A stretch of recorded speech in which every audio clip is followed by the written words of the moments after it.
اب یہ جو میں بیان کر رہا ہوں یہ معجزہ ہے. معجزہ ہوتا وہ ہے جو عقل کو عاجز کر دے, جو سمجھ میں نہ آ سکے اسے معجزہ کہتے ہیں. جو عقل میں آ جائے وہ معجزہ نہیں ہوتا. حضرت ذوالفقار خالق نے فرمایا کہ ان ربک یصلی, اب آپ کا رب استقبال کرتا ہے, رب آگے ہونے سے پاک ہے, رب بیٹھنے اٹھنے سے پاک ہے, رب استقبال کرنے سے پاک ہے. عقل نہیں مانتی رب نے استقبال کیسے کیا ہوگا, وہ تو آگے پیچھے نہیں ہو سکتا, وہ تو اس سے پاک ہے, وہ جسم سے پاک ہے, زمان و مکان سے پاک ہے. لیکن حدیث کہتی ہے کہ ان ربک یصلی, خالق کائنات نے مصطفیٰ کا استقبال کیا. امت کے لیے صرف اتنا ہی مان لینا کافی ہے کہ خدا نے اپنے شایان شان مصطفیٰ کو وہاں پہ نواز دیا. جس طرح نوازنے کا حق تھا خالق کائنات نے مصطفیٰ کو نوازا.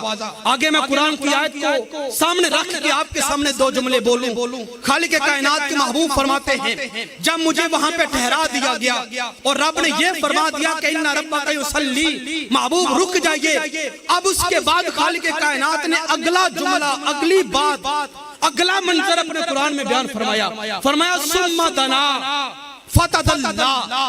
سامن ذرا تھوڑا سا تصور بنا کے بیٹھے, ادھر مصطفیٰ کی ذات رب ذوالجلال کی بارگاہ میں جا رہی ہے, ادھر خدا کی ذات ہے, نہ وہاں پہ جن ہے, نہ انسان ہے, نہ فرشتہ ہے, نہ وہاں پہ زمین ہے, نہ آسمان ہے, نہ سدرہ ہے, نہ کوئی مخلوق ہے, صرف خدا کی ذات ہے اور ادھر پیارے مصطفیٰ کی ذات ہے.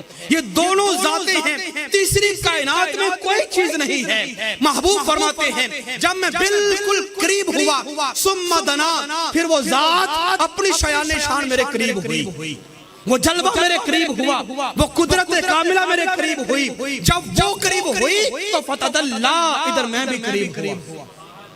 اب یہ دو محبوبوں کی آپس میں ملاقات ہے, دو دوستوں کی ملاقات ہے. ثم دنا, وہ ذات قریب ہوئی. صحابہ نے پوچھا حضور وہ ذات سے مراد کیا ہے؟ بخاری میں بات موجود ہے.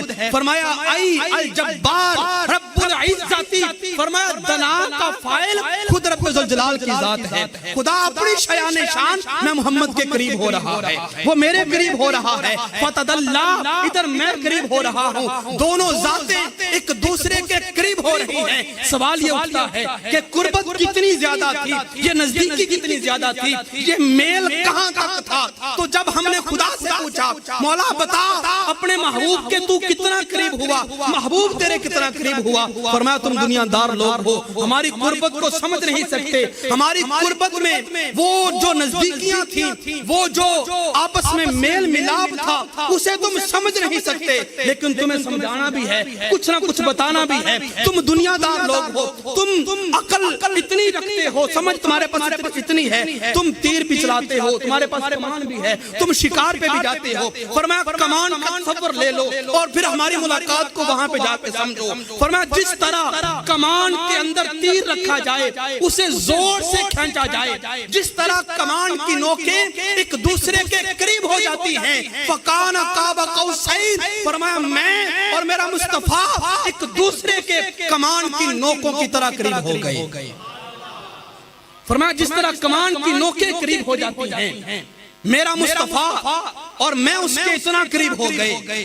اب یہاں پہ ٹھہر کے بات کر جاؤں, کوئی زمانے کا بچھڑا ہوا محبوب ہو, دوست ہو, وہ آپ کے پاس سالوں کے بعد ملنے کے لیے آئے.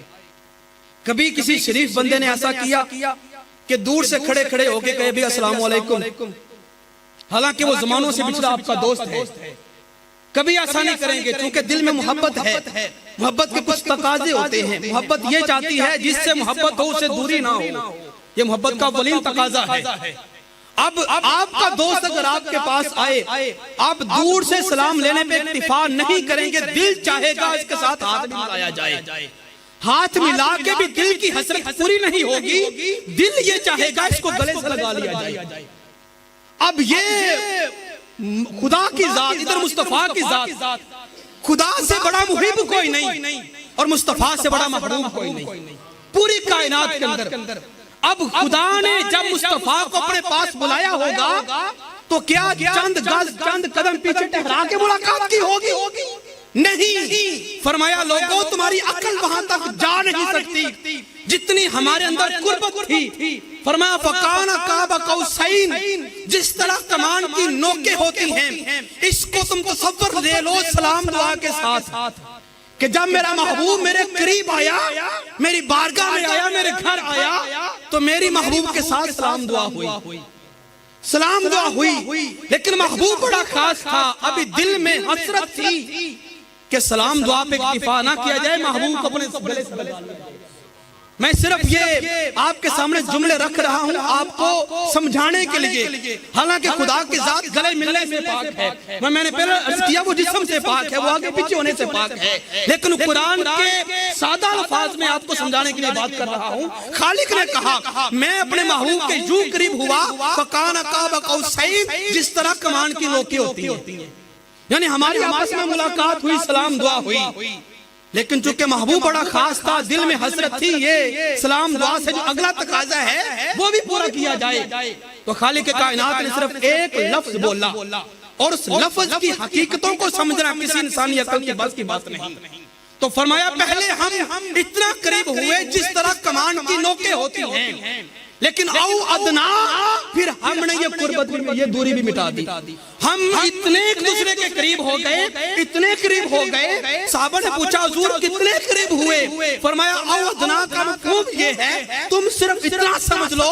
کہ معراج کی رات رب ذوالجلال نے اپنی شایان شان میں مصطفیٰ کو اپنے آغوش رحمت میں بٹھا لیا، اپنی آغوش رحمت میں بٹھا لیا، اس کو ہم یوں کہہ لیں کہ بغل گیر ہو گئے، معانقہ ہوا، رب ذوالجلال نے اپنی شایان شان او ادنا کا مفہوم صحابہ سرکار فرما رہے رب نے مجھے اپنی آغوش رحمت میں بٹھا لیا، فرمایا جب بٹھایا اس کے بعد خالق کائنات نے اپنا نہ سمجھ آنے والا وہ قدرت کا ہاتھ جسے رب نے بار بار ید اللہ کہہ کے پکارا، ید اللہ فوق ایدیہم، کہ اللہ کا ہاتھ بھی ہے، وہ مرادی معنی میں اللہ ہاتھ سے پاک ہے، تو محبوب فرماتے ہیں کہ نہ سمجھ آنے والا وہ قدرت کا ہاتھ خالق کائنات نے میری پشت کے اوپر رکھا، میری پشت کے اوپر رکھا، جو ہی وہ ہاتھ میری پشت کے اوپر آیا فوجدت بردا یاد ربی فی صدری، رب ذوالجلال کے ہاتھ کی ٹھنڈک میں مصطفیٰ نے اپنے سینے میں محسوس کی، تو فرمایا آج سے پہلے شاید کوئی ایسی بات ہو، کائنات کا کوئی ایسا ذرہ ہو، کوئی ایسا کونا ہو جو میری نظر سے پوشیدہ ہو، جس کا مجھے علم نہ ہو، لیکن جو ہی خالق نے اپنا ہاتھ میری پیٹھ کے اوپر رکھا، میں نے سینے میں ٹھنڈک محسوس کی، اور ادھر رب ذوالجلال نے جبریل کے واسطے کے بغیر ایک کلام میری طرف وحی فرمایا، فَأَوْحَا إِلَىٰ عَبْدِهِ مَا أَوْحَا، جو رب نے چاہا مصطفیٰ کی طرف وحی فرما دیا، جو علم چاہا، جو طاقتیں چاہیں، جو نظارے چاہے، وہ سارے خالق کائنات نے ہاتھ رکھ کے مصطفیٰ کے سینے کی طرف منتقل کر دیے۔ فرمایا اس کے بعد رزلٹ یہ نکلا کہ ما علمت ما فی السماوات و ما فی الارض، زمین و آسمان کا کوئی ذرہ ایسا نہ رہا جس کا اس کے بعد مجھے علم نہ ہو۔ ساری کائنات اس ملاقات کے بعد میرے سامنے روز روشن کی طرح واضح ہو گئی۔